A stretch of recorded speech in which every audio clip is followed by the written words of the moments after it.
you need some pineapples, honey if you want it nice and sweet, and a blender. The first step is you're gonna put the pineapples in the blender.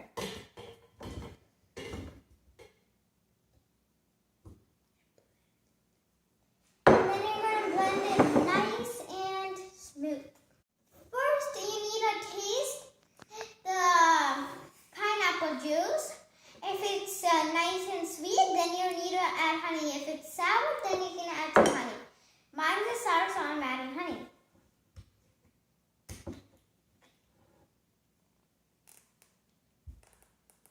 You put how much honey you want.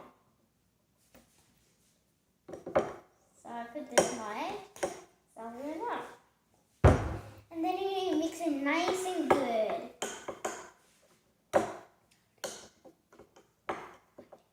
So I'm going to taste mine.